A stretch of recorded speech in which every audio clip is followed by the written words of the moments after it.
Բարեձեզ։ Եվ այսպես, պաշտոնական այցով Հայաստանի Հանրապետությունում է Ռուսաստանի Դաշնության Դաշնային ժողովի Դաշնության խորհրդի նախագահ Մատվիենկոն։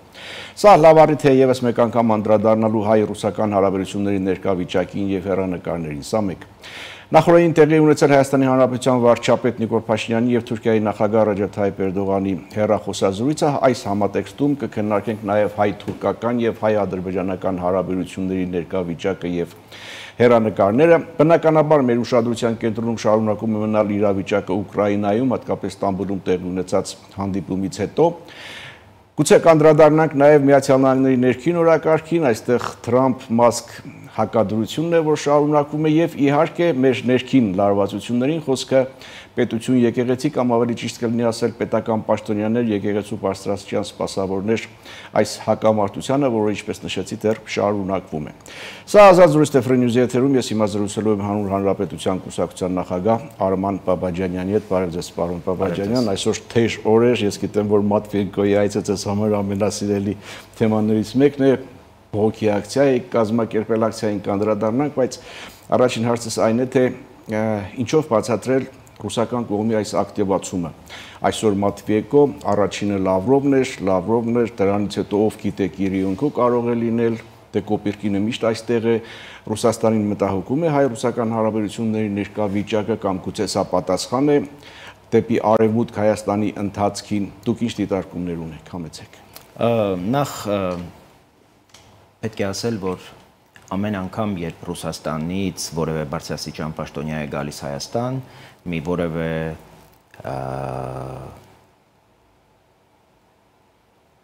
շատ գուժող սահմանից գուժող լուրեր ենք ստանում եւ Մատվիենկոյի այցի նախորդին փաստորեն ժամեր առաջ մենք սահմանից ստացել ենք շատ տխուր լուրեր, երկու անչափահասներ փաստորեն առևանգվել են, սահմանը անցել են, առևանգվել են ադրբեջանցիների կողմից, մենք չգիտենք մանրամասները, համենայն դեպս սա եւս շահարկումների ներքին շրջանակների համար շահարկումների առիթ է, բայց մեծ հաշվով մենք Լավրովի այցի նախորդին եւ այցից հետո կրակոցների շարք ունեինք, հիմա Մատվիենկոյի այցի այս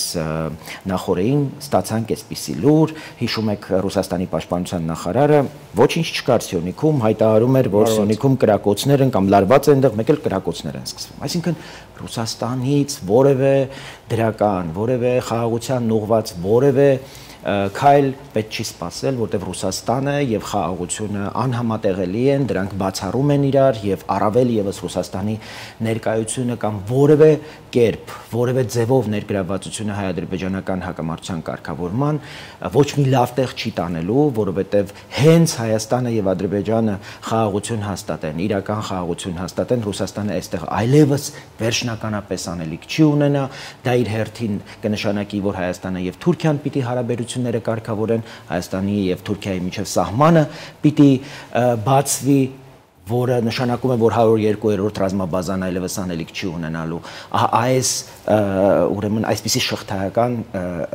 գործընթացներ են տեղի ունենալու եւ իհարկե ռուսները գալիս են այստեղ ասելու, որ մենք թույլ չենք տալու, որ Հայաստանը խաղաղ ապրի, որովհետեւ շարունակելու ենք ամեն կերպ այնպես անել, որ առնահոսի է այստեղ անընդհատ մեր կյանքերի եւ տարածքների հաշվին Ռուսաստանը շարունակի պայմանավորվել թուրքերի հետ, ադրբեջանցիների հետ, մեր հակառակորդների հետ եւ քանի դեռ մենք շարունակում ենք բալանսավորված քաղաքականություն վարել, այսպես կոչված,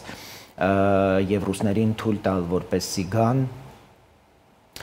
որպես սեփական տարածք Հայաստանը, այսպես վերաբերվեն եւ իրենց երեսին չասել, թե ինչ է տեղի ունեցել եւ որն է մեր ժողովրդի վերաբերմունքը ռուսներին, Հայաստանի նկատմամբ, Արցախի նկատմամբ, իրենց ուղղակի մասնակցությամբ եւ հիմա էլ քաղաքական ճնշումներով մենք գիտենք, որ Ռուսաստանը փորձում է Իրանի վրա ճնշում բանեցնել, ամեն կերպ հրահրում է, որպեսզի Ադրբեջանը սադրանքների գնա,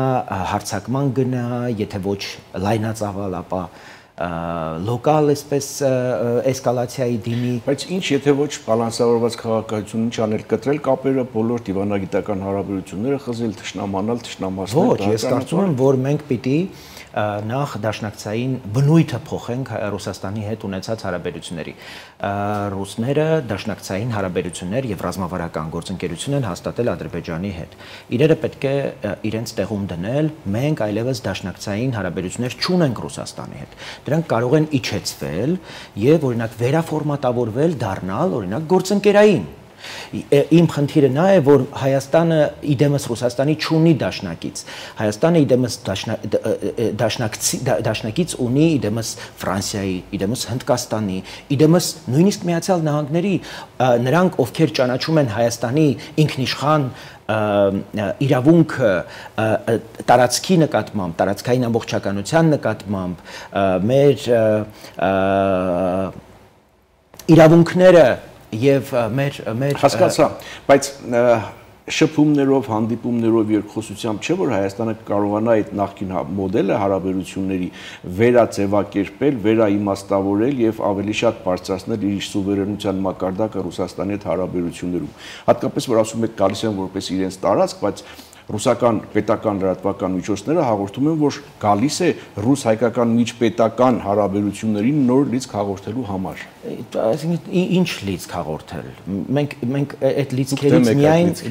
միայն մենք կորուստներ ենք ունենում, նորանոր զոհեր ենք ունենում, նորանոր ուրեմն ճգնաժամեր ենք ունենում եւ կարծում եմ, որ հայ-ռուսական հարաբերություններին իհարկե ես կարծում եմ, որ դրանք պիտի գոյություն ունենան, բայց դրանց պետք է նոր իմաստ տրվի եւ ավելին կարծում եմ, որ վերաֆորմատավորվի, կարծում եմ, որ Հայաստանի եւ Արևմուտքի, հատկապես Եվրամիության հետ հարաբերությունների սերտացումը էապես կօգնի նաեւ վերաիմաստավորել հայ-ռուսական հարաբերությունները։ Ռուսները կհասկանան, որ Հայաստանի հետ այլևս պիտի խոսեն համապատասխան ձևով։ Հայաստանը այլևս չի դառնալու նախկինը, երբեք չի նախկինը չի եւ միջպետական հարաբերություններում եւ Հայաստանի ներքին իրավիճակներում։ Դե գիտեք ինչ, ասենք ամենաբարձր մակարդակով հիմա հյուրընկալող Ալեն Սիմոնյանը հայտարարում է ռուսական գործակալների արկայության մասին, խոսում է հիբրիդային պատերազմի մասին։ Պատերազմ ովքեր են վարում։ Թշնամիները։ Հիմա ուր եք բերել այս թշնամուն ձեր տուն եւ ասում եք, որ իրենք մեր դաշնակիցն են։ Մենք հարցեր ենք, մենք արձանագրում ենք։ Այո, եկեք ուրեմն բնույթը եկեք փոխեք, հայտարարեք, որ դուրս եք գալիս հապկից, հայտարարեք, որ դուրս եք գալիս ԵԱՏՄ-ից եւ երկկողմ ձևաչափով փորձենք հարաբերություններին այնպիսի բնույթ հաղորդել, ինչպիսին կարելի է գետնի վրա Ռուսաստանի հետ ունենալ հարաբերություններ եւ սկսեք իրապես այլընտրանքային շուկաներ գտնել, որովհետեւ հիմա օրինակ ծաղկի հետ կապված հենց այսօր ուրեմն արգելքներ կան Ռուսաստանից, մենք գիտենք, որ ռուսների ձեռքերը արդեն հասել են Վրաստան մեր կոնյակագործների հետ կապված խնդիրներ կան եւ օրերով, տասնյակ, եթե ոչ օրերով կանգնած են սահմանին, այսինքն էլ ինչ պիտի անի Ռուսաստանը, որ մենք հասկանանք, որ այս տնտեսական, քաղաքական, ռազմաքաղաքական կախվածությունը միայն աղետներ է բերելու Հայաստանին։ Հայաստանը պիտի շրջվի դեպի արևմուտք, Հայաստանը պիտի հարաբերությունները կարգավորի Թուրքիայի հետ եւ ես շատ ուրախ եմ, որ դուք նշեցիք նաև նախորդին տեղի ունեցած հեռախոսազրույցի մասին, այդ ուղղությամբ ես տեսնում եմ, որ ահռելի աշխատանք կա, այդ աշխատանքին պետք է ներգրավել եւ ես տեսնում եմ, որ այդ ջանքերն էլ կան Միացյալ Նահանգներին, Եվրամիությանը, մեր բոլոր մյուս գործընկերներին, ովքեր հասկանում են Հայաստանի ծանր իրավիճակը այս տարածաշրջանում եւ թե որքան կարեւոր է Հայաստանի եւ Թուրքիայի հարաբերությունների կարգավորումը նաեւ Հայաստանի դեպի արևմուտք շրջվելու տեսանկյունից, որտեղ մեր ճանապարհը դեպի արևմուտք, դեպի Եվրամիություն եւ շուկաներ եւ անդամակցություն անցնում է Թուրքիայով եւ մեզ համար կենսական կարեւոր է Թուրքիայի հետ հարաբերությունների կարգավորումը եւ անկախ նրանից Ադրբեջանի հետ մենք կունենանք վերջնական կարգավորում խաղաղության պայմանագիր թե ոչ, մենք պիտի ջանք ու երան չխնայենք Թուրքիայի հետ հարաբերությունները կարգավորելու եւ թույլ չտալու, որպեսզի Ռուսաստանը Թուրքիայի հետ ունեցած իր շահերի այս առևտուրների մեջ ընդհանրապես Հայաստանին շարունակի դիտարկել որպես մանրադրամ եւ մեր կյանքերի ու տարածքների հաշվին շարունակեն պայմանավորվել միմյանց հետ առանց մեզ։ Մեկ ընդմիշտ ռուսները պիտի իմանան, որ մեր հետ կապված որևէ հարց չի քննարկվելու այլևս առանց Հայաստանի։ Իրենք գնում են Պարսկաստանի հետ են խոսում Հայաստանի մասին, թուրքերի հետ են խոսում Հայաստանի մասին։ Չի կարող էլ սա կրկնվել եւ ես շատ պիտի ուզեի, որպեսզի եւ Լավրովի այցի ժամանակ համապատասխան ուղերձները Արարատ Միրզոյանը հասցներ իրան, եթե ոչ հրապարակային գոնե ուրեմն ներքին հանդիպումների ժամանակ նույնը Մատվիենկոին է առնչվում ու ազգությամբ Ուկրաինուհի այս ցեղասպան իշխանությունը հիմա եկել է մեր ցեղասպանության հուշահամալիր երբ մենք հիմա ապրում ենք ցեղասպանություն մեր աչքի առաջ ռուսների մասնակցությամբ Արցախն է հայաթափվել եւ մեր ժողովուրդը էթնիկ զտման է ենթարկվել, որը հավասարազոր է ցեղասպանության։ Դուք ամոթ չունեք, տանում եք, պղծում եք մեր սրբություն սրբոցը։ Այո, ես կարծում եմ, որ պիտի նաեւ իրենք պիտի իմանան, որ իրենք անելիք չունեն այդտեղ եւ մեր վերաբերմունքը, հավաքական վերաբերմունքը ռուսների ներկայության, ռուսների դերակատարության վերաբերյալ պիտի լինի ըստ պատշաճող ուրեմն որակի եւ իրենք պիտի մեր վերաբերմունքը պիտի հայ-ռուսական հարաբերությունների ներկա վիճակը վերաիմաստավորելը, վերաֆորմատավորելը, ինչպես դուք եք ասում, բայց տեսեք, Լավրովը չգնաց Ծիծեռնակաբերդ, բոլորն ասում էին ինչու չգնաց, դե բացատրեցին, որ պետական չէր այցը եւ ոչ պետական այցի ժամանակ պարտադիր չի, որ գնաց ցեղասպանության։ Հիմա Մատվիենկոն գնացել է, ասում ենք ինչու գնաց։ Պետական արարողակարգ է, պիտի գնա, գնում է։ Ես էլ վերաբերմունք եմ հայտնում քաղաքական շատ որոշակի իրենց այնտեղ գտնվելը ծաղր է ուղղակի մեր այսօրվա իրականության նկատմամբ, որտեղ մենք հիմա այլևս ցեղասպանությունը 100-ամյա բաղեմության իրողության որպես չենք վերաբերում, այլ այսօր տեղի ունեցող ռուսների ներգրավմամբ եւ մասնակցությամբ մեր հետ պատահող իրադարձությունների մի ամբողջություն է եւ մենք այսօր ցեղասպանության հուշահամալիր գնում ենք այլևս ոչ միայն 1915 թվականին տեղի ունեցածի կապակցությամբ, այլ այսօր նաեւ ոչ միայն տեղի ունեցածի, այլև շարունակվողի որտեղ ռուսները ունեն շատ կոնկրետ մասնակցություն։ Ինչ վերաբերում է Լավրովի չայցելելուն, կներեք, Լավրովը ժամանակ ունի գնալու հաղթանակ զբոսայգում, ուրեմն անհայտ զինվորին ծաղիկ խոնարելու, չգիտեմ, հյուրանոցում իրենց որջին հանդիպելու Երևանի կենտրոնում Մոնսիեր 35 հյուրանոցում, Սլավոնական համալսարանում այդ խայտառակ զազրելի տեսարանը, որտեղ մեր ուսանողներին էին ուրեմն անպատվում եւ դրա դիմաց նաեւ պարգև էր ստանում։ Այս բոլորի համար ժամանակ կար ցեղասպանության հուշահամալիրին այցելելու ժամանակ չկար, բա պիտի ծնկի գան եւ պիտի ներողություն խնդրեն հայ ժողովրդից ու հայ ժողովուրդը պիտի որոշի իրենց պիտի ների թե ոչ։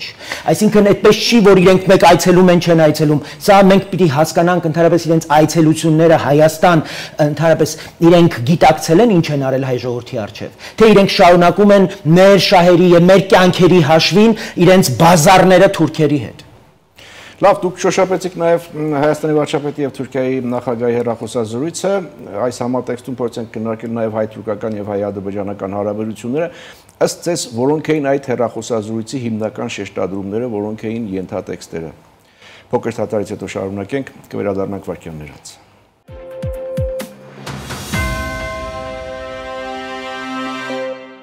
Հիշեցեմ, սա ազազրույցը Free News-ի եթերում, ես զրուցում եմ Հանուն Հանրապետության կուսակցության նախագահ Արման Պավաջանյանի հետ։ Մենք հասանք Փաշինյան-Էրդողան հեռախոսազրույցին, դրա հիմնական շեշտադրումներին, այս համատեքստում հայ-թուրքական եւ հայ-ադրբեջանական հարաբերություններ, գործընթացներին, դրանց հեռանկարներին։ Գիտեք, ես կարծում եմ, որ Հայաստանի արտաքին քաղաքականության համար առանցքային ուղղություն է հայ-թուրքական հարաբերությունների կարգավորումը եւ առհասարակ տարածաշրջանի հետ տեղի ունեցող գործընթացների խորքը, մակերեսը այնպիսի ընդգրկում է ստացել, որտեղ Հայաստանի եւ Թուրքիայի հարաբերությունների կարգավորումը կարող է ահռելի կերպով ազդել այդ զարգացումների բնույթի վրա, խորության վրա, կապված Իրանի հետ հարաբերությունների, կապված Թուրքիա-Իսրայել հարաբերությունների, Թուրքիա-Ադրբեջան հարաբերությունների, առհասարակ հիմա շատ ավելի մեզ համար պատկերավոր եւ հասկանալի է դառնում Արցախի հանձնումը ռուսների կողմից Ադրբեջանին եւ Իսրայելին եւ այդտեղ Իրանը շատ կարեւոր դերակատարություն ունի եւ շատ կարեւոր է որպեսզի շաբաթավերջին Միացյալ Նահանգներ Իրան նոր բանակցության հնարավորությունը իրապես պատուհան դառնա կարգավորման համար, եթե Իրանի հետ տեղի ունենան շատ տխուր իրադարձություններ եւ մենք տեսնում ենք, որ Իսրայելը ամեն գնով շահագրգռված է Իրանի հետ պատերազմելու եւ Միացյալ Նահանգներին ներքաշելու այդ պատերազմի մեջ այդտեղ պարտք ունի Ադրբեջանը տալու Իսրայելին եւ պատահական չի, որ հենց 44-օրյա պատերազմի ընթացքում եւ հիմա էլ Իսրայելը շարունակում իր պարտքն է համարում Ադրբեջանին զինել, որովհետեւ կարծում է, որ անհրաժեշտ պահին Ադրբեջանը պետք է ուրեմն իր պարտքերը վերադարձնի։ Այստեղ շատ կարևոր է, որպեսզի Հայաստանը կարողանա Թուրքիայի հետ որպես տարածաշրջանում Ադրբեջանի կարևոր դերակատար եւ գործընկեր կարողանա հարաբերություններ կապված է փոխկապակցված է հայ-ադրբեջանականի հետ եւ ադրբեջանի պահանջների հետ։ Հիմա այսօր ասում էի շեշտադրումները դատելով հրապարակային հաղորդագրություններից հայկական կողմը ինչ հաղորդեց եւ թուրքականին մի փոքր ավելի կարծես թե ավելի շատ բան ասող էր Էրդողանը հայ-թուրքական շփումների կապակցությամբ հայտնել է գոհունակություն, ուշադրություն հրավիրելով տարածաշրջանում համապարփակ կարգավորման եւ Ադրբեջան-Հայաստան խաղաղ բանակցությունների կարեւորության վրա։ Սրա տակ ինչ կա այդ համապարփակը էլի միջանցք է, եթե հաշվի առնենք, որ վերջին շրջանում Էրդողանը քանի անգամ է այդ միջանցքի թեմային անդրադարձել նախ այդ Թուրքիա լեզու պետությունների գագաթնաժողովի ժամանակ, հետո Լաչինի ժամանակ, այցի ժամանակ, որ էլի Իրանին Թուրքիան հարցը բարձրացնում է բոլոր գործընկերների հետ, այդ թվում ռուսների, Իրանի հետ մեծ հետ շփումներում եւս բարձրացնում է այդ հարցը, բայց սա հերթական ցիկլն է։ Մենք այսպիսի շրջափուլեր շատ ենք ունեցել, այստեղ կարևոր է հասնել նրան, իսկ Թուրքիայի քաղաքագիտական եւ քաղաքական շրջանակները ավելի ու ավելի համոզվում են, որ Ադրբեջանի ազդեցությունը Թուրքիայի քաղաքականության վրա այլևս կաշկանդող գործոն է Թուրքիային տարածաշրջանում անկախ քաղաքականություն վարելու եւ տարածաշրջան եւ անդին եվրասիական տարածաշրջանում դերակատարություն ունենալու եւ այստեղ Հայաստանն է, որ կարող է այդ հարցում նույնիսկ օգնել Թուրքիային ազատվել ադրբեջանական այդ չափ ազդեցությունից։ Ես պիտի ասեմ, որ վերջերս հոդվածներ եմ ընթերցել թուրքական տարբեր համալսարանների քաղաքագետների, այդ թվում նաև մեր գործընկեր Աննա Օհանյանն էր Թուրքիա այցելել եւ շատ հետաքրքիր ուսումնասիրություն է Միացյալ Նահանգներում հրապարակվել այն մասին, թե ինչպես է Ադրբեջանը լինելով փոքր երկիր հասել նրան, որ ուրեմն տարածաշրջանային հեգեմոն Թուրքիային թևերն է կապել եւ թույլ չի տալիս, որպեսզի ուրեմն Թուրքիան ազատորեն կարողանա իր քաղաքականությունը առաջ մղել։ Հայաստանը պիտի ջանա անկախ Ադրբեջանի հետ հարաբերությունների հաստատման գործընթացի բնույթից եւ հեռանկարից ուրեմն պիտի ջանա հարաբերություններ հաստատել եւ ձեր բերած մեջբերումը իհարկե միայն դրա օգտին է Թուրքիայում էլ հասկանում են Հայաստանի հետ հարաբերությունների կարգավորման կարևորությունը, որովհետեւ տեսնում են նաեւ Արևմուտքի եւ Հայաստանի հարաբերությունների Սրա վրա է հիմնված Հայաստանի արտգործնախարարի լավատեսությունը։ Ու ես եմ ասում լավատեսությունն ընդհանրապես հայտարարել է, որ իրատեսական է համարում մոտ ապագայում հայ-թուրքական եւ հայ-ադրբեջանական հարաբերությունների կարգավորումը։ Ես իհարկե չեմ կիսում, բայց առհասարակ լավատեսական պիտի լինի Հայաստանի պաշտոնական դիրքորոշումը, որտեղ ահռելի ջանքեր են գործադրվել, զիջումներ են արվել այդ ուղղությամբ եւ իհարկե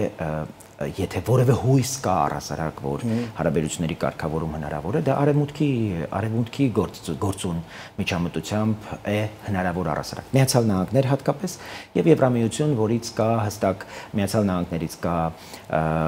հստակ կաշկանդվածություն եւ վախ, իսկ Եվրամիությունից կա հստակ տնտեսական ազդեցության հարցեր եւ եթե ուրեմն մենք կարողանանք մեր արևմտյան գործընկերներին իրապես իրենց ջանքերը համադրել այնպես, որ իրենք կարողանան նույն բարձրությամբ, նույն հետևողականությամբ գործել, ես կարծում եմ եւ Ադրբեջանի հետ հարաբերությունները եւ Թուրքիայի հետ հարաբերությունները հնարավոր է կարգավորել եւ այստեղ հիմնահատակ չեզոքացնել Ռուսաստանի անառողջ ներկայությունը մեր տարածաշրջանում եւ Հայաստանում մասնավորապես։ Ի վերջո մենք հասկանում ենք, որ Հայաստանի կարևորությունը էապես ամեն օր ավելանում է արևմուտքի համար, Վրաստանում տեղի ունեցած իրադարձություններից հետո նախորդին ՆԱՏՕ-ի ինֆորմացիոն կենտրոնն է փակվել նույնիսկ Վրաստանում եւ հենց նախորդին էլ ՆԱՏՕ Հայաստան ուրեմն պաշտպանության նախարարությունում քննարկումն է եղել, սրանք պատահական իրողություններ չեն։ Սա այն ոտատեղն է, որտեղ մեր արևմտյան գործընկերները, նրանք ովքեր ճանաչում են Հայաստանի ինքնիշխանությունը, ճանաչում են Հայաստանի տարածքային ամբողջականությունը, օգնում են, որպեսզի Հայաստանը լինի ավելի դիմակայուն, ավելի զարգացած, ավելի ուժեղ այս տարածաշրջանում, նրանք ոտատեղ ունեն միայն Հայաստանի տեսքով, միայն Հայաստանում եւ Հայաստանը պիտի օգտվի սրանից եւ հասնի նրան, որ Ռուսաստանի հերացմամբ բացվող այդ տարածքը լրացվի նրանցով, որոնց նկատմամբ Թուրքիան ազդեցություն չունի։ Թուրքիան առավելություն չունի։ Թուրքիան գիտի, որ ինքը առավելություն ունի ռուսների նկատմամբ եւ կարողանում է այդ առավելությունն օգտագործել Հայաստանի դեմ, Հայաստանի տարածքների եւ Հայաստանի կյանքերի գնով առևտուր անելու։ Եթե այստեղ Ռուսաստանի փոխարեն գա Ֆրանսիան, եթե գա Հնդկաստանը, եթե գա Միացյալ Նահանգները, Թուրքիան չի կարող պայմանավորվել այդ գործընկերների հետ։ Եվ հիմնական նպատակը նա է, որպեսզի այս փակուղին, այս ծուղակը, պատմաքաղաքական ծուղակը մենք չկարողանանք հաղթահարել եւ մնանք թուրքերի ու ռուսների արանքում եւ սրանք շարունակեն մեր հաշվին իրենց առևտուրը պատմականորեն իրենց առևտուրը իրականացնել։ Մենք նոր գործընկերներ պիտի կարողանանք տարածաշրջան բերել, որպեսզի Ադրբեջանը եւ Թուրքիան այլևս չկարողանան պայմանավորվել, որտեղ այդպես միայն կարող ենք մեր քաշը, մեր կարևորությունը փոխել տարածաշրջանում եւ մեր կարևորությունը փոխել նաեւ իրենց հետ հարաբերություններում։ Թուրքիան այսօր հարաբերվում է Հայաստանի հետ բացառապես այն պատճառով, որ մենք կարևոր ենք այլևս արևմուտքի համար։ Իսկ Եվրամիությունը օրինակ այսօր առևտրային նոր մաքսային, գիտեք, համաձայնություն է ցանկանում Թուրքիայի հետ կնքել։ Եվ ինչու՞ չէ Հայաստանը պիտի ցույց տա, որ շահագրգիռ է, որ այդ համաձայնագիրը կնքվի Թուրքիայի հետ, եւ Թուրքիան պիտի տեսնի, որ Հայաստանը փոքր, Հայաստանը կարող է այդպիսի հարցերում նույնիսկ օգտակար լինել եւ դրա դիմաց օրինակ ստանալ սահմանի հարցում եւս մեկ քայլ առաջընթաց։ Սա է քաղաքականությունը եւ եթե մենք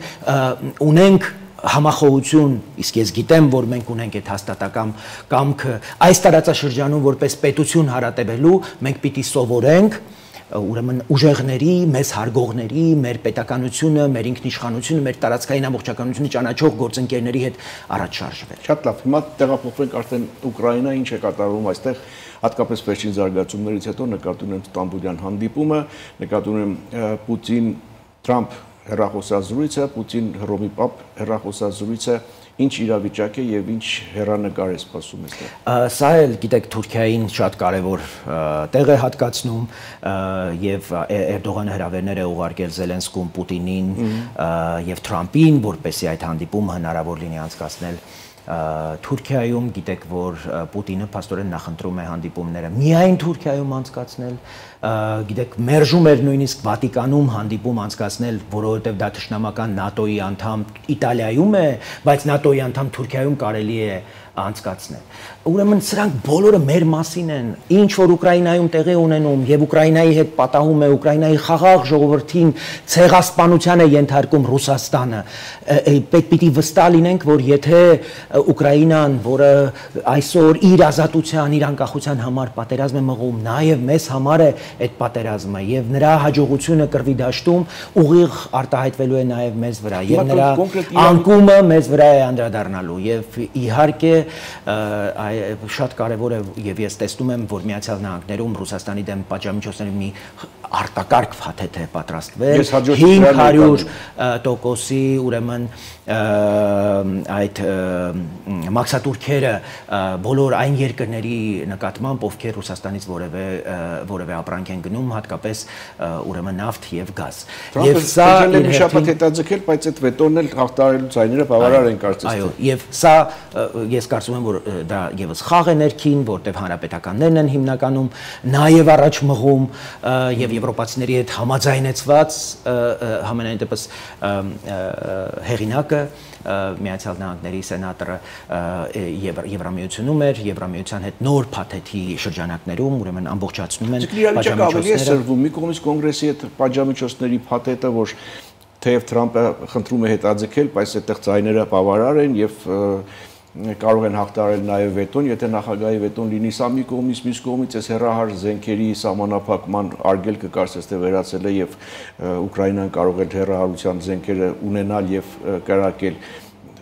ավելի սրվում լարվում է իրավիճակը։ Իհարկե, եւ կարծում եմ, որ Արևմուտքը նաեւ իր պատասխանատվությունը ամեն օր ավելի է զգում, որտեղ ամեն օր Ռուսաստանը ավելի գլոբալ մակարդակի սպառնալիք է դառնում աշխարհի խաղաղության, աշխարհի կայունության համար, եւ Ռուսաստանի դեմ հաղթանակը, Ռուսաստանին պարտության մատնելը դառնում է մարդկության պարտքը։ Այս չարիքը պիտի հիմնահատակ կործանվի։ Միացյալ Նահանգների վարչակազմում, նախագահի վարչակազմում ինչ է կատարվում, այս հակամարտությունը ինչ որ խորքային պատճառներ ունի, թե ինչ է։ Ես կարծում եմ, որ շատ դրական զարգացումներ են Մասկի եւ Տրամփի միջև այս գժտությունը Թրամփին վերադարձնում է ռեալ պոլիտիկի հարթություն եւ այն բոլոր նորարար այսպես եւ նոր գաղափարներով տոգորված այդ շրջանակները, որոնք Թրամփի հետ կարծես իշխանություն էին վերցրել եւ ինչ որ նոր Ամերիկայի մեկուսացված Ամերիկայի քարոզչություն էին տանում, դրանք հեռանում են եւ Մասկը դրանց գլխավորողն էր եւ այդ ծախսերի կրճատում եւ այլն գլոբալ գետնի վրա այլևս իրենք հասկացան, որ չի կարող Միացյալ Նահանգները թույլ տալ իրեն մեկուսացված մնալ աշխարհից, որովհետեւ իր ավելի ու ավելի շատ ներկա լինելը աշխարհի process-ներին, միայն աշխարհի եւ Միացյալ Նահանգների շահերից է բխում եւ ընդհանրապես Միացյալ Նահանգները պիտի հասկանա, որ գլոբալ ոստիկանի իր դերակատարությունը ուղղակի այլընտրանք չունի եւ կարծես Թրամփը ավելի ու ավելի հակվում է դրան եւ Մասկի նման ընդհանրապես ապա քաղաքական մարդկանց դուրս մղումը establishment-ից նաեւ դրա վառապացույցն է ու դա շատ կարեւոր է մեզ համար։ Կարծում եմ ավելի ու ավելի խորը դիմակայությունների, նորանոր շերտերի հետ բախումներ են լինելու առաջիկայում եւ հույս ունեմ եւ հավատում եմ, որ դա իշահ նաեւ այն ջանքերի է, որ Միացյալ Նահանգների դերակատարությունը ավելի պետք է մեծանա, ավելի պիտի։ Շատ Միացյալ Նահանգների սրացումներից, ներքին սրացումներից կանք Հայաստանի ներքին սրացումներ, այստեղ ամենա, այսպես երևացողը պետություն եկեղեցի կամ պետական պաշտոնյաներ եկեղեցու սպասավորներ այս հակամարտությունն է, սրա հիմքերը որոնք են, սրա պատճառները որոնք են, սա ում է ձեռնտու, սա ինչի կարող է հանգեցնել, ընդհանուր առմամբ ինչ դիտարկումներ ունեք։ Ես խորապես համոզված եմ, որ սա ունի քաղաքական եւ աշխարհաքաղաքական համատեքստ եւ գլխավոր թիրախում ունի 2026 թվականի ընտրությունները եւ եթե հետևեք օրինակ ռուսական մամուլին, այնտեղ ամեն ինչ ասված է։ Ռուսական մամուլը Նեզավիսիմая գազետան օրեր առաջ հայտարարում էր, որ հայ առաքելական եկեղեցին եւ ամենայն հայոց կաթողիկոսը նախկին իշխանության վերջին բաստիոնն է։ Ամեն ինչ այդտեղ է։ Ուրեմն նաեւ գործող իշխանության այս առանձին քաղաքական գործիչների դիմակայությունը այսպիսի նաև շերտեր ունի եւ ես կարծում եմ, որ հիմնական խնդիրը նա է, որ եկեղեցուն պետք է դուրս բերել այդ քաղաքական process-ներից կամ եկեղեցին պիտի իր սքեմը հանի եւ մտնի քաղաքական դաշտ առանց ակնկալելու, որ մենք նրանց կվերաբերվենք որպես հոգևորական։ Նրանք ուզում են մնալ քաղաքականության մեջ, բայց ուզում են վեղարն ու սքեմը շարունակեն կրել, այդպես չի լինում։ Դուք չեք կարող համ հաճույք ստանալ, համ կույս մնալ, ավելին քաղաքականությունը ինքը մարտեր է առանց կանոնների եւ բարի եղեք ձեր սքեմներն ու վեղարները հանել եւ մեզ հետ քաղաքական պայքարի մեջ մտնել։ Եվ մի կարծեք, որ դուք կմտնեք քաղաքականություն եւ մեզնից ակնկալեք, որ մենք ձեզ որպես հոգևորական վերաբերենք։ Սա մի սահման է, որից անդին այլևս կանոններ չկան, դրանք գործում են քաղաքական որպես սուբյեկտ։ Հետևաբար նաև շատ լավ է, որ դուք ձևակերպում եք, որ սա քաղաքական անհատների եւ առանձին եկեղեցական գործիչների միջև հակամարտություն է, որտեղ եկեղեցին ինքը ժողովուրդն է եւ չի կարող պետությունը եկեղեցու դեմ հակամարտել։ Էկլեսիա բառն է հունարեն, որ ժողովուրդ է նշանակում եւ բոլոր այն ջանքերը, որ թե սա պետություն եկեղեցի դիմակայություն է, ուղղակի անբարոյականություն է, չկա այդպիսի դիմակայություն։ Մենք չենք կարող մեր դեմ գործել։ Եկեղեցին ես եմ, եկեղեցին մեր ժողովուրդն է եւ մենք ես եկեղեցու զավակ եմ եւ Քավլիցի ինչպես կարող է մեր մտքով անցնել, որ մենք կարող է մի իրողության մասնակից լինենք, որ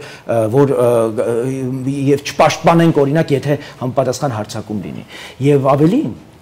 այս ինչ անտագոնիզմ է Հայաստանի իշխանությունների նկատմամբ, որոնք ունեն այս կամ այն հարցում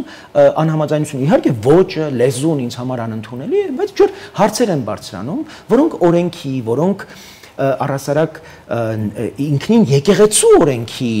եւ օրենքների կուսակցության ուխտի մասին է խոսքը։ Այո, օրենքներին են առնչվում։ Եվ ընդհանրապես պետք է պատասխանել, ես կարծում եմ, չգիտեմ ինչու է այդ հարցերը օրինակ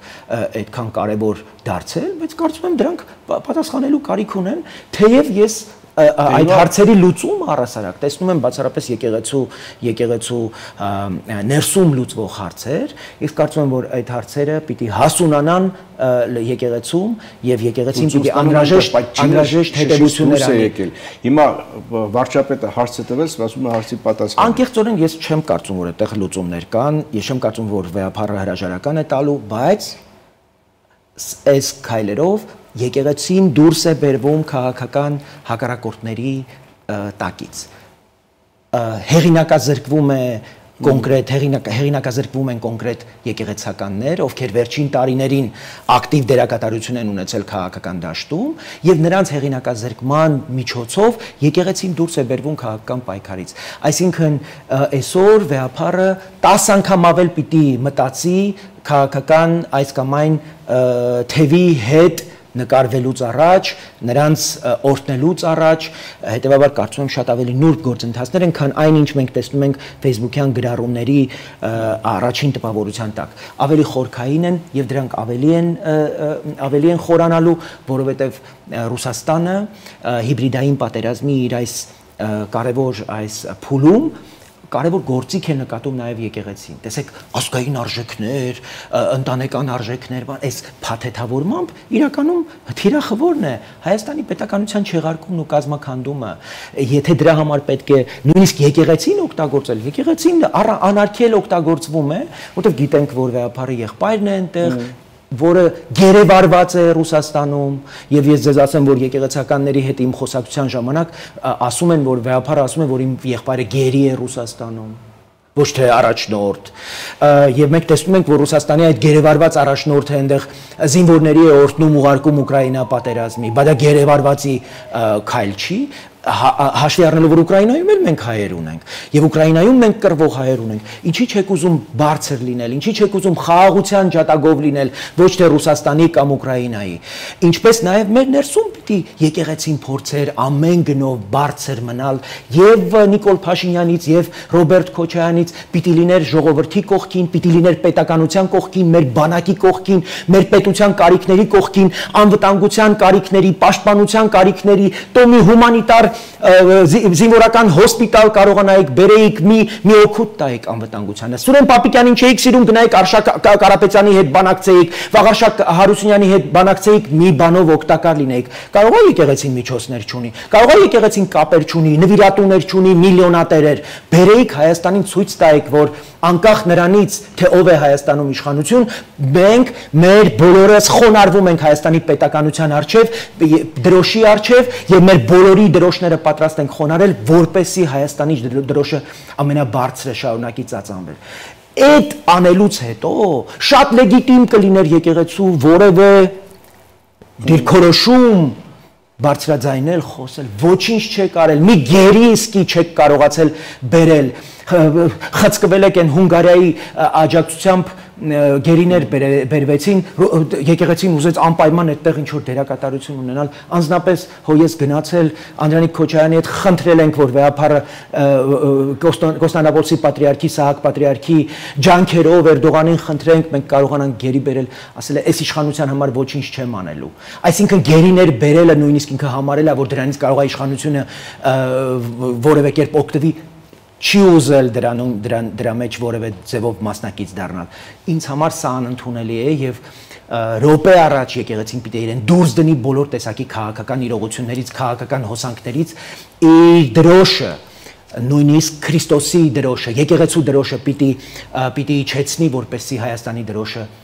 բարձրանա։ Շնորհակալ եմ զրույցի համար։ Հետևենք իրադարձությունների զարգացումներին, սա Ազատ զրույցներ Free News-ի եթերում, ես զրուցում էի Հանուն Հանրապետության կուսակցության նախագահ Արման Բաբաջանյանի հետ, կհանդիպենք։